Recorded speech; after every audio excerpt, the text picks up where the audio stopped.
Hi everyone, welcome to the series where we are designing cryptocurrency from scratch. In the last video, we saw how hash functions can be used to detect changes in data. We also discussed the abuse of power that a central financial agency can inflict upon its users. In this video, we are going to design smart protocols that use hash functions in order to avoid the abuse of power. We are also going to discuss a clever technique called proof of work, which keeps the central agency in absolute check even if it is as powerful as the government.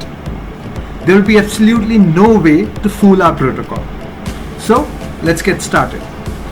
The first challenge we faced was to detect any changes to the previous transactions by MDG, our central agency. We can achieve this by linking all the blocks together using hash pointers. So right now we have all these transactions. In every transaction, we include a special field that captures the hash of the previous transaction block. As a result, we get a chain of blocks that are linked together via their hashes, and this data structure with all the linked hashes is popularly referred to as blockchain. We send a copy of the hash of the final block to all the users.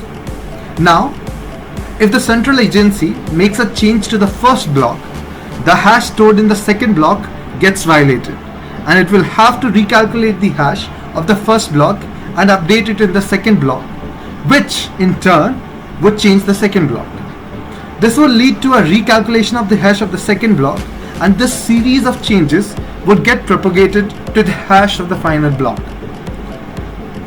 People will notice the changes in the final hash and can hold the central agency accountable. If the central agency keeps this behavior up, their currency would lose trust and would ultimately dwindle. But what if the central agency is the government, or it has no intentions of being accountable to the audience? They can simply make changes and say that the people have wrong hash values and that their new value is the accepted norm. So, can we design some rules in such a way that they prevent any changes to the blockchain? Let's find out. Now, the core procedure to make change to the blockchain involves computing hash values for all the blocks. What if we make computing hashes a bit harder? Let's get into the details. We introduce some additional rules to our currency.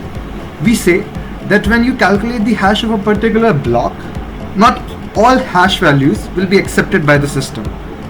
The calculated hash value must be smaller than a particular target. When you calculate the hash of a particular block, it can be any value from the possible ones.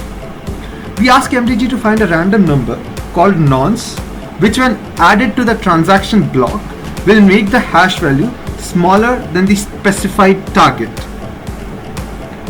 The design of hash functions is such that in order to find the nonce, the computer will have to randomly try various values to come up with a hash that is accepted. The lower the range of acceptable hashes, the larger the number of values that need to be tried, and hence, longer the time taken to calculate a particular hash. Now let's assume that it requires 10 minutes on an average to find acceptable nonce for a particular block. If there are 1 million transactions in our blockchain, it would take the central agency 10 million minutes or approximately 19 years to change the entire blockchain, which is impossible. Congratulations! We have made it impossible for the central agency to change even a single transaction in our blockchain. However, we still have problems in our currency. Since the central agency is the one adding blocks to the blockchain, it can still hide or prevent transactions from specific users. Another issue is the fact that MDG can mine unlimited currency for themselves. We'll continue to build upon the protocols discussed today in order to remove these problems in the next video. I will also be sending a link to my slides to all my subscribers. So don't forget to subscribe and like this video. If you want a copy of my notes, comment notes in the comment section. Click on the bell icon to receive notifications about my coming videos. I have a lot of new topics planned out for you. If you have any questions regarding anything related to cryptocurrencies, feel free to comment your queries on the video. See you next time.